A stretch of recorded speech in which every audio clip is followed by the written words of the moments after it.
So this is kind of a basics, how to buy a business 101 crash course intro session. I know a lot of familiar names here are already exploring this space, but we might have some people who are attending today who are just hearing this concept.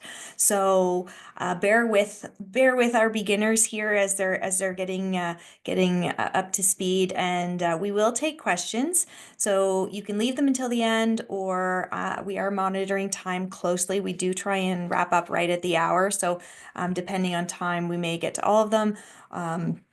But Bridget will be monitoring the chat as we go here. But we're going to jump in. So if you're new to this space, we are witnessing the most significant transfer of business ownership in history, mostly because of the demographics of our population and the age demographics of business owners. So it's estimated that 75% of business owners will look to exit before 2032. That's a report by the Canadian Federation of Independent Business, the last time they did their study, which I believe they published in 2020 or 2023. Between Canada and the US, it's an estimated $16 trillion worth of business assets in the small business space. And with that, entrepreneurship through acquisition is on the rise. And that's what we're introducing today, if you're new to it. So with all of this activity, you'd think that, wow, there's so many buyers and so many sellers, but we find that business owners and buyers still struggle a lot. 54% of business owners identify that finding the right buyer is the biggest barrier to succession, and finding the right buyer who's a fit for their organization, their culture, and also has the financial means to buy the business is challenging as well. And at the same time, 70% of first-time business buyers actually fail to transact because the process is so complex. And so why the complexity? Why does the problem exist? It's time consuming to find a business for sale. The HBR Guide to Buying a Small Business estimates 18 to 24 months to find a business. So if people are working full time and they're doing it on the side of their desk, it tends to be challenging. Or even if someone's searching full time, we have a lot of people who have left their jobs and are looking full time. It's a time consuming process. So some people just give up and move on to other things and don't complete the process. Confidentiality, businesses for sale are private, making them difficult to find. So it's not like, a piece of real estate where there's a big marketing campaign and everyone knows it's for sale and there's signs everywhere. It's very hush hush. Usually the employees don't know, clients, suppliers don't know. It's very anonymous. When you see listings, you're not quite sure which business it is or when it is marketed. Which business is for sale. So the confidentiality adds a layer of difficulty. Trust is an issue in the space. So it's relatively an unregulated space when it comes to who is selling businesses, which makes the quality of information that's presented on these businesses varied across the board. And so depending on who's representing the business, or even if it's the business owner themselves and how they've managed the quality of their financial reporting or the quality of their documentation in their businesses. And small businesses typically don't tend to have deep, proficient processes built out for the companies. So trusting the information on a business that's presented to a buyer has its challenges. Competition is an issue, so more experienced buyers can act faster to close deals, and because they understand the process so well, they can execute with precision. So that's where a lot of first-time buyers, if they're looking in a space that's very competitive, oftentimes it's almost like you're chasing, your big brother on a bike and all their friends are in front of you and they're going at Mach speed and you're this little kid and you're like, wait, I just can't keep up. I can't get there. And so just a simple analogy, but sometimes it's hard to keep up if you're not kind of in the mix, in the club. Financing business lending is complex. I know we've got, I mentioned we have a few US folks on the line here. You guys have SBA 7A lending and programs down there. We don't have access to those programs in Canada. So navigating which banks are the best fit, which banks are the best fit for which deal, and who do you talk to within the organization based on the size of your deal can be complicated to navigate. And then accessing capital. So it's challenging if you're someone who doesn't come from a financial background, you've never raised capital before, navigating the financial system can be challenging, and accessing capital can be all new. So there are many problems as to why it's hard for buyers and sellers to connect, and why it's difficult for buyers to move through this process, which is why we've built Village Wealth. So we're an acquisition management platform and a foundation for a community. So we touch on financing and support our members to access financing. We provide training and guidance. We have a peer community where folks are meeting each other and connecting. We've had reports of people finding partners within our community. And then we have a marketplace inside of Village Wealth, and we're building deal management software as we go. So we have designed our programming to fit different types of buyers at different stages of their search. So some people start with us when they're just in their planning stages and they follow our programming all the way through to closing. Or some people, if they've kind of started on their own and they're actively searching, they'll jump into certain programs that we're offering. If you want, I'm not going to stay on this slide for too long. We have Bridget, who's on our team, who's available to answer questions, and she can book if you're interested in more of our programming. All the information is on our website, which we've just relaunched before Christmas. So if you haven't been to Village Wealth in a long time, we invite you to check out the platform again. And I really want to introduce, we have a promo on right now for our Business Buyers Club, which is our annual membership. And what that membership provides is a 6-week course on how to buy a business, which starts January 15th. So next Wednesday, we launch our course again. We run this course about 4 times a year. And so that starts next week. We have a peer community. We meet every Friday morning. So the annual membership gives access to our team every Friday morning, and we come together and we have virtual roundtables. So it's an opportunity for people to meet other buyers and really grow your network. And then we provide tools and resources, which I'm going to touch on at the very end of the session today. Everything that you get with the Business Buyers Club, I'll introduce at the end today. So we do have a promo on. The price for our membership is going up in February. So this is the last time you'll get it for $600. And not only that, you get $100 off today if you're interested in joining us for next week's cohort. We've got a great group of people coming into that session next week. If you're new to who we are, we're a Calgary, Canadian-based team. Our team has a diverse background across finance, M&A, banking, tech, marketing, sales, and product development. So we are a hybrid between a software company and a service company, predominantly focused on the buy side. And who am I? If you've never met me before, my name is Liz McRae. I'm a certified exit planning advisor, although not actively practicing anymore. But I'm a co-founder of Village Wealth, and I've had 2 exits and 3 acquisitions myself. My journey started in entrepreneurship back in 2011, 2012, when my husband and I approached my father and asked, "Hey, Dad, can we take over the family business?" And he said, "Honestly, there's not much left to leave you." And he had customer concentration and employee concentration, and it wasn't transferable. So lessons learned. My husband and I went and we purchased a franchise, which we later sold, and I joined a business brokerage. I ended up taking over the brokerage and transitioned the firm into a transaction advisory and exit planning. We worked with business owners to help them prepare for the sale.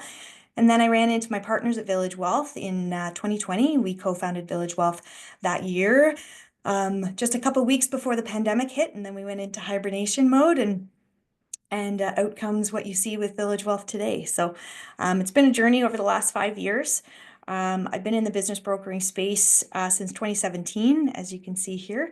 Love this space. I'm truly committed to improving the processes in this space, and educating everyone along the way. So today we're going to touch on the overall acquisition process. We're going to touch on accessing capital and how the financing space works. Again, if you're joining us from the US, you guys have programs that are slightly different to us, but some of the concepts will be for the most part very similar. And then we're going to talk about how to find companies for sale, and then I'll wrap up with some of the benefits from our course that we hope some of you will be joining us next week for. So at Village, we look at the buying process in 6 stages. So stage 1 being the acquisition planning phase. And we find that a lot of people, when they come to us, they feel like they're in stage 2, the search phase. But what we really find is they've skipped over some of the pieces in the acquisition planning phase, which is really building your foundation, being really grounded in your goals and your intentions as to why you want to buy a business and what you hope to achieve through this pathway.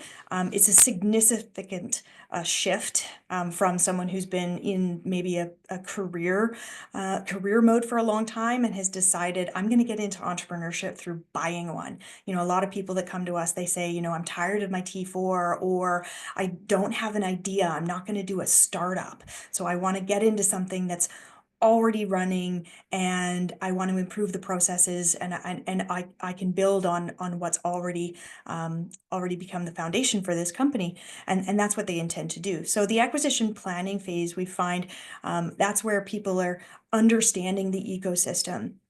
They're understanding, you know, who else is in this space, which we're going to touch on briefly here today, and understanding their strategy of how they're going to move into stage 2 and how they're actually going to conduct their search. It is a multi-pronged approach. So the acquisition planning, we're going to touch on that today. Stage 2 being search, and we're going to touch on the multiple pathways to go into search. And then stage 3, evaluation. Evaluating the information is all about evaluating the information that's presented on companies that a buyer is looking at. And these are the stages that we cover in depth in our course.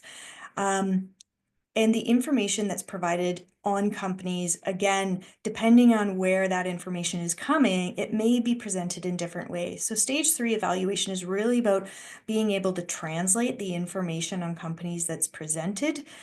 What is EBITDA? What is SDE? What is cash flow when it's presented that way in companies? And if you're someone who's new to evaluating businesses or looking at financials, that's where gaining some knowledge on evaluating companies really comes in handy in stage 3, or making sure you're surrounded with the right advisors.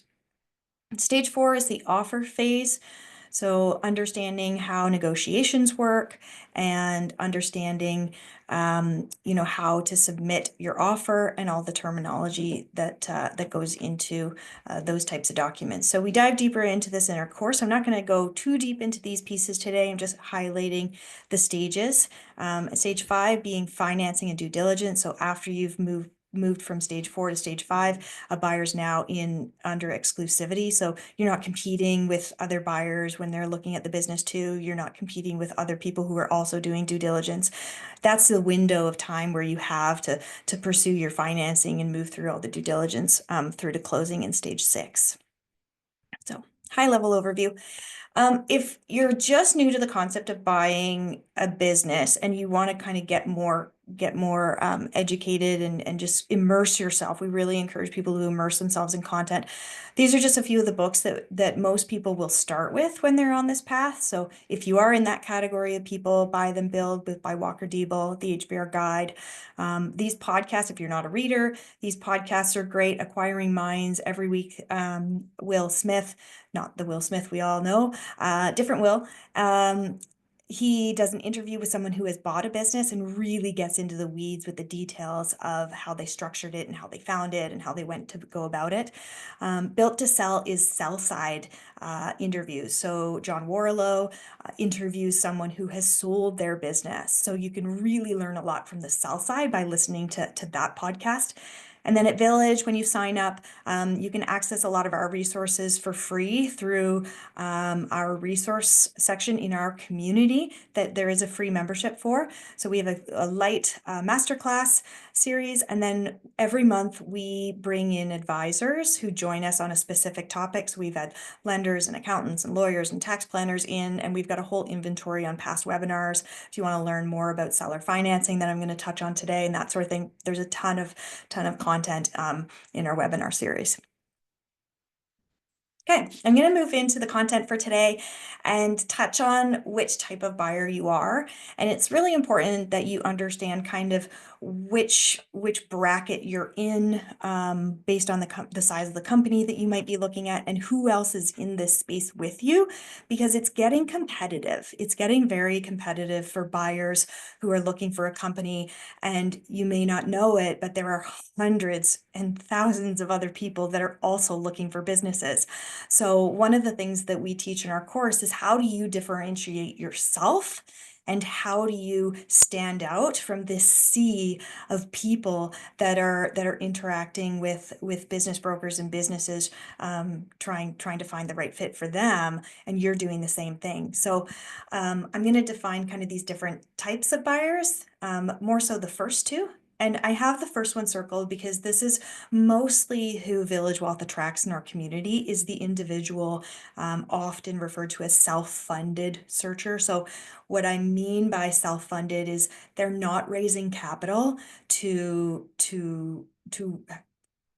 cover the search period of their business acquisition. So they're using their own resources to find a business for sale. They may raise capital from investors once they find a company, but for the most part, they're not involved with investors up front. And they're mostly looking for a lifestyle business.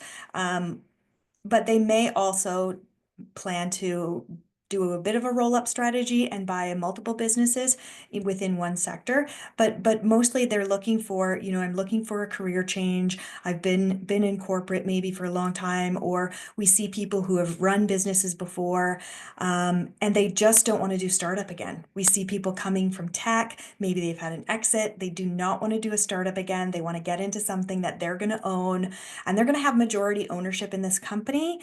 And then, it's something that they can be an owner operator in and really invest their time and personal resources in this business. That's what Village Wealth sees the most. And the next category is search funds. So they're investor-backed individuals or small groups that are raising capital from, they might be raising from institutional investors, private equity groups, and they are kind of more financially focused. So they're more focused on finding a very profitable company. They may have several layers of management in these companies already in place, something where they can be kind of the CEO or even an advisor. They may plan to do a roll-up strategy and buy and grow a portfolio of companies, or they may be looking for just one enduringly profitable, we hear that term a lot, enduringly profitable company, where they will purchase it and then plan to have an exit in 5 to 7 years. So these search funds, they're not usually using their own funds. They're raising capital for to cover their search, which usually they'll raise a couple $100,000 to cover their some personal living expenses and the costs of finding a business to buy. And then when they find a company, then they'll go raise more capital to fund their purchase.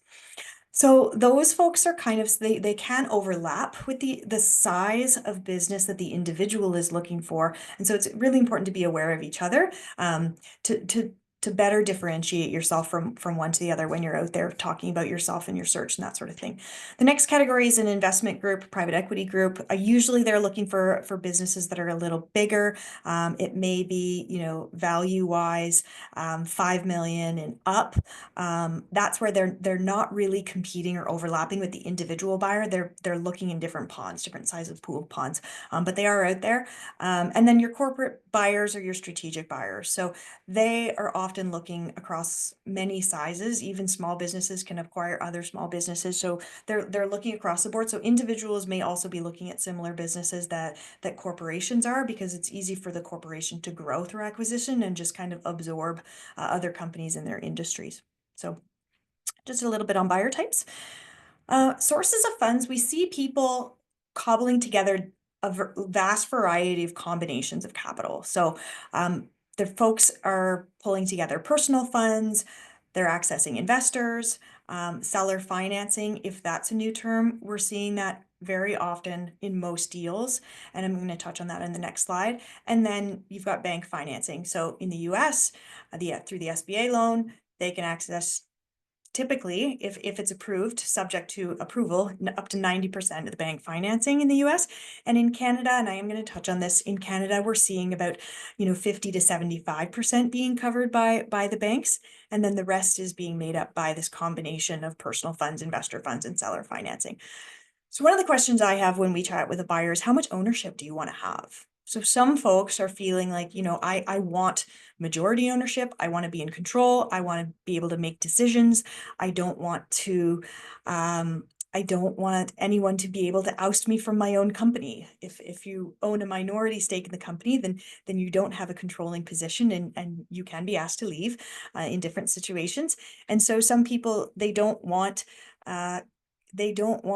anyone else to have decision-making power in their company. So we see folks that really want 100% ownership in a company that they buy. And so it's a very personal decision on how they're going to pool together their sources of funds. Seller financing is very common in business acquisitions. So it's a form of debt that allows the buyer to hold back a portion of the purchase price as a debt to the seller. So you're taking, on day one, you're taking debt from the senior lenders, the banks, to pay the seller for the business, but there's that portion that you're not quite paying the seller on the day of closing. And so typically we're seeing that amount be in the 10 to 20% of the transaction. And interest rates on that, there is usually interest that's applied to that because it is debt, typically in the range of 5 to 10%. There are stipulations around sellers not being able to receive that financing back right away. It may be deferred, in which cases the banks will make it so the seller can't receive the principal of those payments for a number of years. And it's on a case basis. It's not in all cases, but it is becoming more of a norm. So that's something to be aware of too, as you're looking at different sources of funds. Liz, question here. Yeah. Um, oh yeah, okay. Can you go to that next slide? Yeah. Because um, this, can you, yeah, because that business that we were talking about, you, Gwen, and I earlier. Uh, yeah, I've been talking to a few different financiers, and they're saying that the seller financing doesn't count towards the down payment of the business, and that only the US lenders look at it that way. So let's say, like, if you're buying a business for $1 million and the Mhm. seller writes you can give you a 200,000 vendor note, then the banks look at that as it's an $800,000 business, and you still have to provide 20 to 25% down payment on that 800K. Is that what you're seeing, or yeah, can you maybe hash that out? Yeah, so in some cases, the Canadian lenders will see it as equity if it's deferred. Only in some cases, like the banks still want you to have skin in the game. They still want you to bring in a portion of personal funds. Or if you don't have those personal funds, then where else is it coming from? Is it coming from investors? Is it coming from family or friends? We have seen it where they didn't need to put in their own personal capital because the seller did bring in a substantial portion of seller financing and it was deferred. So what I mean by deferred is that the lenders, like for example, if the lender term is their loan is 7 years, that the seller doesn't receive their principal payments until until close to that 7-year term is paid and complete. So if they're willing to defer getting paid, which that becomes a challenge. Getting a business owner who's willing to defer that much, compensation for their business is challenging. So it's not impossible, but it's challenging, and it's very much on a case by case basis. So it can be challenging to kind of navigate and understanding which lenders will allow this and move forward under these circumstances. But it's not unheard of. Does that answer your question? Yeah, no, that makes sense. Thanks. Yeah. Lots of nuances. So here's another example in which case, there is some personal equity from coming in from you, the purchaser. There's investor equity, and then there's a seller financing portion. Again, these are very simplified examples. In this case, the buyer may be able to negotiate where they have majority ownership, but in many cases, when you're bringing in this much investor equity, you're going to be left with minority ownership. And so again, sometimes when you're looking at, what you're bringing, your personal funds that you're bringing to the deal, if you want to have 100% ownership or majority ownership, oftentimes it means you're looking at a lower valued business. And where people are usually bringing in investors is when they want a bigger business. They want something maybe that's more stable or has more layers of management. Maybe it's less owner operated scenario. So it really depends personally on what your intentions are and what your goals are and how you plan to pull together your sources of funding. Here's another example where you're going to be left with minority ownership. Absolutely. So this might be more of what you see in a search fund model where the purchaser is not bringing in personal equity. They're going to operate the business. They're bringing in investors. Then you've got a combination of seller financing, and the lenders are doing the rest. So this is most common for the search fund model. So I just bring it up as an example. Who can invest in your acquisition if you've never raised capital before and you never considered taking on investors? It can be family and friends who come from your personal network. It can be angel investors who are accredited investors.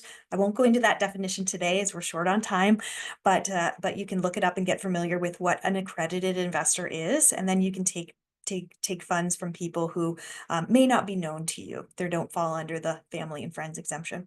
And then you can raise money from investment funds, private equity groups, family offices. And it starts with pitching the opportunity, who you are, what you're trying to accomplish.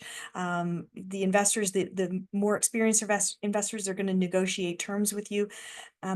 Then you're going to get into executing a term sheet with them and where you paper all of the terms that you've agreed upon. And we absolutely recommend a lawyer involved in this process. And there's lots of great advisors who do help people raise capital. So lots of support in this realm, but I just bring it to folks' attention.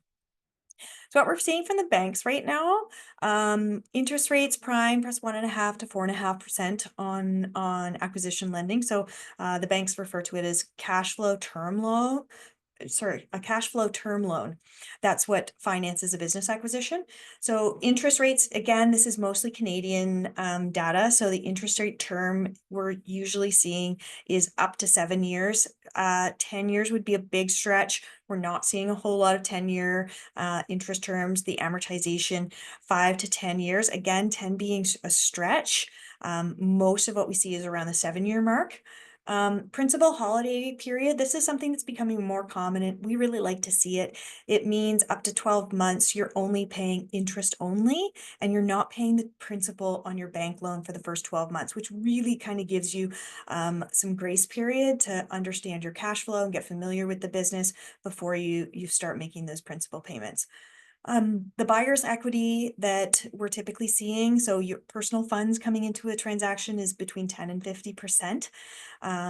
Again, we are seeing most commonly down around the 10 to 20, but in some cases, and again, if you want majority ownership, that's where you're putting in more personal equity. Balloon payments, we're seeing these on occasion. So where the banks are requiring you to make like a lump sum payment at the end. So again, on a case by case basis. Cash sweep, that's where, if the business does really well and you've got an excess of cash at the end of the year, that the banks are kind of sweeping that away so that they get paid first. So it's more common in transactions over 5 million in lending, where they'll sweep excess cash. Lenders covering closing costs. So closing costs are your accountant and your legal fees, any other advisory fees. So in the US, I know the SBA will cover closing costs. They'll roll it into the total amount being funded. But in Canada, not all institutions will cover those closing costs. So it's important to be budgeting for paying the lawyer and the accountant. Although most of these advisor fees can be paid at closing, and so you are, using the company you acquire is then paying those fees from those that portion. So personal guarantee, almost always as a buyer, be prepared to enter a personal guarantee. If you're accessing debt to buy a business, be prepared for it. Seller financing, we're kind of seeing in the range of anywhere from zero. If it's really competitive out there and there's lots of buyers and there's other people that are willing to do no seller financing on the deal, you might have to put that forward too, or it's really case by case, but typically we are seeing up to 35% in some cases, and every situation is so unique. So I'm going to come back to the acquisition planning and establishing your search criteria. This is fairly straightforward and simple, but what we see is we see a lot of people be really broad about their search criteria. So the more specific that you can be about what you're looking for, the more success you actually have of finding it. When you're too agnostic, it can be difficult because you're just looking at so much variety, and it can be hard to decide what's actually a fit, and also to portray to the sellers that you're committed to buy within their industry. So the more specific you can get, the more success we find you have. So getting really like location and region, that's the simplest one is like, how far am I willing to go from my home? Am I willing to travel? How far am I willing to drive? Where is my geographic region that I'm looking in? Industry sector can be a little bit harder to narrow down and pin down. This is where we find our community is really valuable in helping each other kind of hone in and get tips from each other on really focusing in on industry and sector.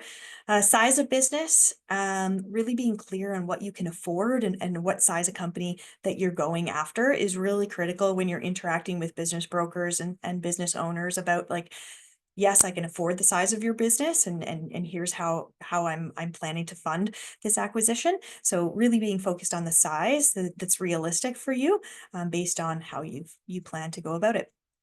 And your role in the business. I was on a call yesterday with about 20 brokers. I was invited into a session to chat with them, and they said, how are you talking to buyers about like the role that they're playing in the business, like whether they're going to be an owner operator or whether they plan to come in and hire a GM or hire a CEO and they're not going to be involved. Like the brokers really want to understand what you're going to do in this business and what your background is in relation to this business. If you're buying a manufacturing company, but you've only ever worked in, pet food sales, do your skills and backgrounds align? Because the banks are really going to look at that too. They want to know that you've got experience in the industry that you're buying a business in. So relating your background is really important as you go about this. And then the business model that you're looking for. So are you looking for something that's got, subscription and SaaS, or are you looking for something that's contract based and has contracts in place? Or maybe you're okay with a business that doesn't have that in place and you're okay with retail. We have a member right now who's just adamant about retail, but location is very, very important to them, because if it's retail, they want to make sure that the foot traffic is there. So location is primary for them. So getting really honed in on these things. And this is some of the things that we cover in our course. We've got worksheets and guides and all sorts of things to help you focus and refine this as granular as possible. So moving into the search phase, this is where lots of people get really interested in understanding how you search for a bit, how you find businesses for sale. So we're going to touch on the methods of the search. I'm not going to get too much into pitching yourself, but finding a business to buy is half searching and half self-promotion. You're really promoting yourself to brokers, to sellers, to the banks, that you're the right person for this company when you find one. And you're very much advocating and pitching yourself throughout this process. You have to get good at talking about yourself and how you're putting together the material, your marketing material on yourself and your background. You're almost a salesperson for yourself. And so there are some strategies that can really help elevate your process here. And then we'll touch on just the process when engaging with sellers. So you talk about who representation by company value and who's the type of representation in this space. And this is very general. So this is not in all cases, but if you're new to understanding who sells businesses, and I'm sorry, I've some jumbling on the left-hand side, so just ignore that. But we typically tend to find that commercial realtors represent smaller businesses, valued under $1 million. Typically, they tend to run into, in their normal work dealing with leases and commercial property, they tend to run into those business listings that are, retail based, liquor stores, kind of smaller Main Street businesses. So don't overlook realtor.ca if you are looking at that end of the market. We have had, we've had someone find a commercial window manufacturing company because it popped up on realtor.ca. So uh, not to be overlooked. Then we have sort of Main Street small business brokers that represent businesses from 500 to 3 million in enterprise value or purchase price. And so these would be your Sunbelt brokers. There's a couple franchise brokerages, Sunbelt, VR, Murphy Business Brokers. A lot of those brokers will sell businesses in this range. And then we have our lower middle market business brokers / M&A advisors. So I put slash and I put both of these titles because some business brokers, once they enter this kind of size bracket of representation, they will start to represent and brand themselves as an M&A advisor, or some people use the title business broker. So I put it as both, but there's certain brokers and advisors who will stick to representing businesses within a certain pocket. So this is where you have to figure out, okay, which brokers represent which size of businesses in my geographic region that I'm looking for. So a lot of people, when they first start looking for a business, they compare it to real estate, and in real estate you both kind of get a real estate agent, and if you're a buyer, your real estate agent takes you around to homes and helps you find a home. But it doesn't really work that way in this space. It can, but you pay out of pocket for those services. So most people end up managing their own search. They won't go find a business broker and hire the broker to run their search.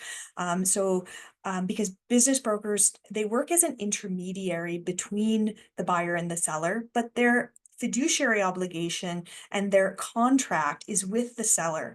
And business brokers will typically represent the business listings that they represent, the clients that they've been hired by.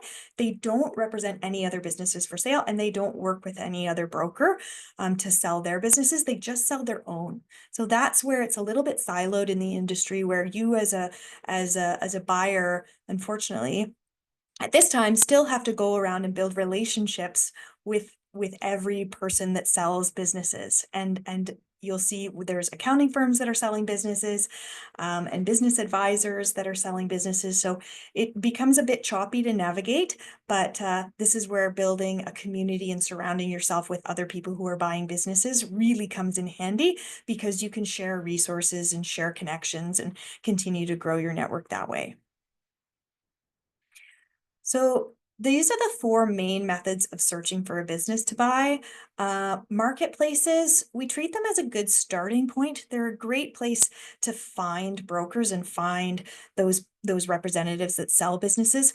A lot of the time, good businesses are sold privately through word of mouth or private database lists, where if you're on a list of a broker, you'll get notified first.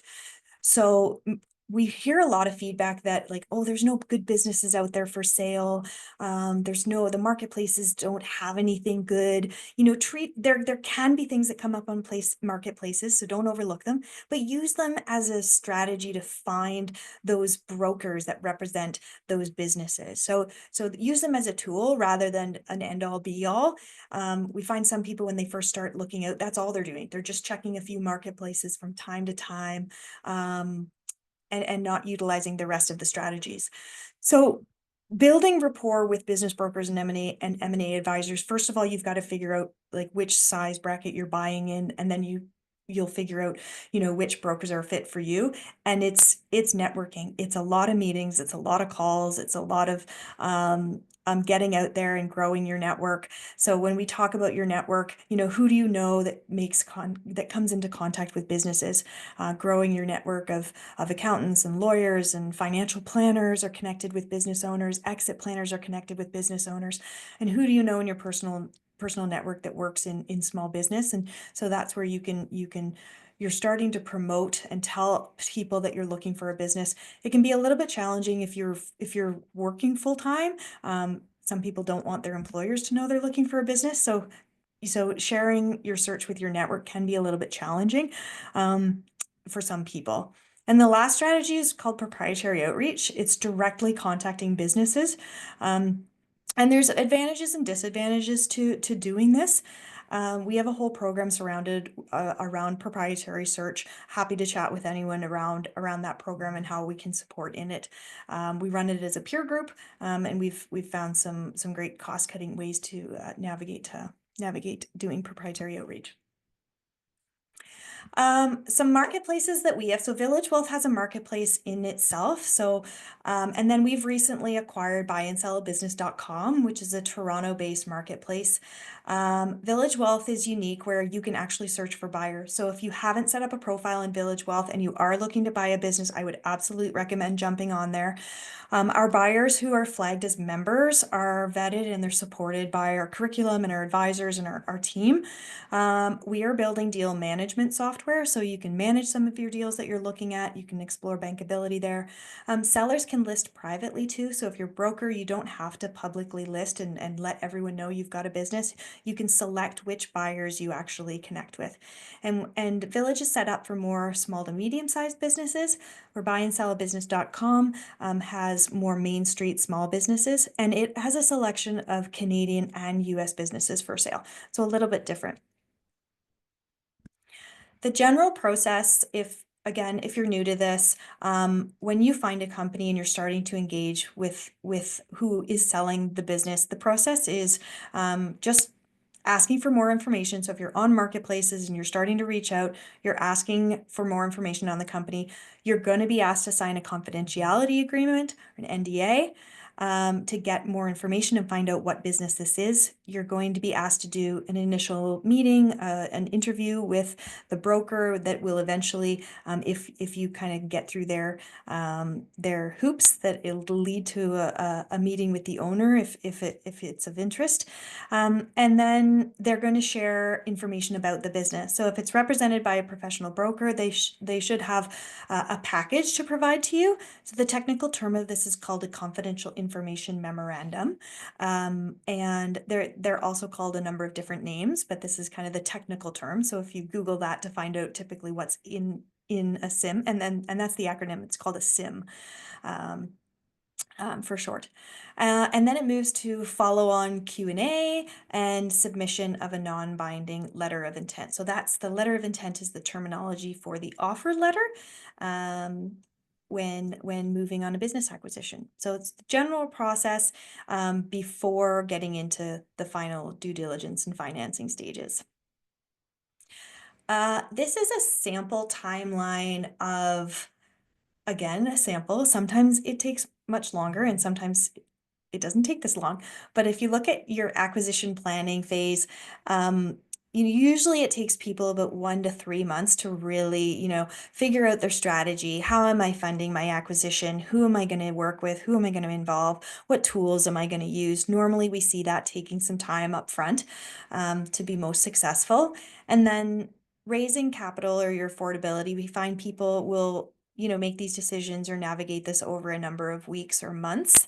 And it can be an ongoing process if you're raising capital. The search part, it could take as little as a month, or it could take multiple years. It just depends. There is no crystal ball. I recommend talking to other people who are buying businesses for just lessons and learning what other people are experiencing. But everyone's journey is so unique; it's very much your own. Offer negotiations can take, 1 to 4 weeks. There can be a handful of turns back and forth on terms. They say the average searcher signs 7 letter of intents or offers before they actually execute on a deal. So this offer stage can be repeated many, many times before you actually find a business that you go all the way through with. Financing and due diligence is typically 45 to 60 days is very, very fast. So normally we're seeing this over 60 to 90 days. The banks are typically, once they have everything that they need from the business, they're sort of in that 45 to 60 days because they'll go through their due diligence. They have to go internally to their underwriters. And so that takes time in the process. So as you're negotiating with the seller between, okay, we're going to sign this offer and here's when we're going to close, that's where it's really important to make sure there's enough time for you to get through the process with the lenders and get through all of your due diligence. Sellers want to close really fast. They want to close like, oh, I'm done, I'm tired, I'm ready. They would like closing to be quick, but things just take as long as they take. So the purchase and sale agreement is the definitive agreement. This is the last piece here on the bottom that the lawyers are going to do, and usually that gets kicked off once you've gotten through a reasonable level of due diligence, and then the lawyers will do the actual paperwork that is binding and contractual, and that's what will lead to the closing of your sale. So bit of a timeline. I'm a very visual person, so I like to see things in charts and graphs and things. This is kind of the outline of our business buying course. I know there's a lot of words on this page, so if you're interested in our course and you want to know what you get, feel free to screenshot this. I believe we're also sending out the recording. So what you get in stage 1, we deliver goal setting. We have a lot of worksheets. We have goal setting worksheets. Well, not a lot. We have a few. I don't want to over worksheet people. We offer affordability calculations, and there's guidance and intros to do your team. In search, we do templates, we have outreach scripts, we have broker lists, like where do you start meeting brokers? We have broker lists, we have marketplace lists, we have outreach strategy templates and plans. We have tracking templates for how do you track who you've talked to and when you've talked to them and where you are in your outreach. When it comes to evaluation, we've got guides for how you evaluate earnings, and we go over how to do this. We have fit analysis tools for you to compare and contrast different companies as you're moving through your own analysis. The software in Village Wealth, we're building bankability software, and we've got sample questions for owners. Again, lots of scripts, that sort of thing. In stage 4, we offer templates for an expression of interest. We offer templates for a letter of intent, schedules to closing, basic